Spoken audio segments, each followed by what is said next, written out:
For over a century, the pursuit of athletic perfection focused almost entirely on the physical body. We mapped out diets, refined training schedules, and tracked muscle fibers, treating human beings like complex biological machines tuned for maximum output. But all that physical tuning hits a wall when the pressure spikes. A flawlessly conditioned athlete can still freeze during a championship moment if their brain misfires under stress. That specific point of failure spawned an entirely new discipline: sports psychology. The focus shifted upward, attempting to decode and calibrate the athlete's mind to achieve consistent peak performance. Getting to the sophisticated mental training athletes use today, however, was not a smooth process. The early days of this science were marked by disastrous trial-and-error experiments. The search for the ultimate competitive edge pushed researchers through 3 distinct phases: predicting greatness with standardized tests, forcing it with chemical shortcuts, and harnessing it through internal simulation. The proven mental strategies we see in today's elite sports are built directly on top of decades of spectacular scientific hubris. By the 1960s, clinical psychologists Bruce Ogilvie and Tom Tutko set out to systematize the athlete's inner life, attempting to identify the drivers of success before a player ever stepped onto the field. They developed the Athletic Motivation Inventory to categorize which athletes possessed the mental gears to win.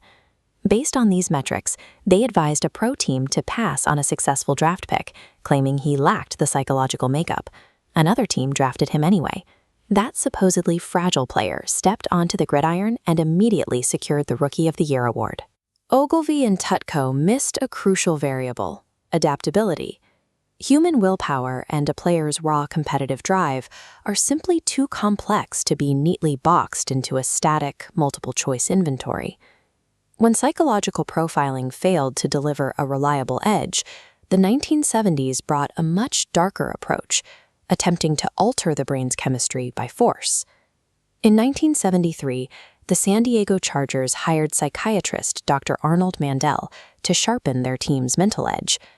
Mandell started digging into the locker room culture, trying to figure out why players were suffering severe physical and psychological crashes after games. He quickly uncovered the source. To bypass the sheer exhaustion of professional football, athletes were buying unregulated street stimulants, speed, and self-medicating. Mandell's solution to this crisis was highly controversial. Instead of cutting off the supply and addressing the root cause, he started writing legal medical prescriptions for the stimulants to bring the drug use under his control. The immediate fallout was absolute chaos. Team management panicked, the court system intervened, and a judge legally banned Mandell from approaching the stadium perimeter. Mandell's experiment showed that chemical shortcuts don't actually sharpen the mind. They temporarily suppress the body's warning signs. By replacing genuine awareness with an artificial stimulant, the intervention left the athletes dangerously vulnerable to the crashes they were trying to outrun. Realizing that standardized tests and chemical overrides were dead ends, modern applied sports psychology finally turned inward. The field shifted its focus entirely to cognitive training. Look at the sheer, intimidating scale of the 2017 New York City Marathon course. Elite American distance runner Shalane Flanagan was preparing to tackle this exact route. But just 10 weeks before the race, she suffered a severe stress fracture. The injury brought her intense physical training to a complete grinding halt. Unable to run on pavement, Flanagan turned to mental skills training. While her physical body healed, she engaged in vivid, rigorous visualization, forcing her brain to mentally run the miles, anticipate the pain, and practice her focus. This technique works because the brain doesn't strictly differentiate between an intense mental rehearsal and reality.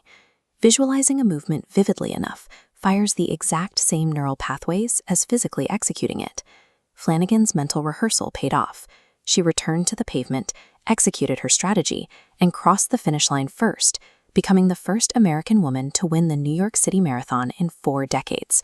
It's precisely this evidence-based success that has driven organizations from Olympic teams to the U.S. military to integrate mental skills and visualization training into their daily routines. We've spent decades trying to evaluate, categorize, and drug our way to physical perfection. But true athletic endurance comes from calibrating the most complex engine on Earth, the athlete's own mind.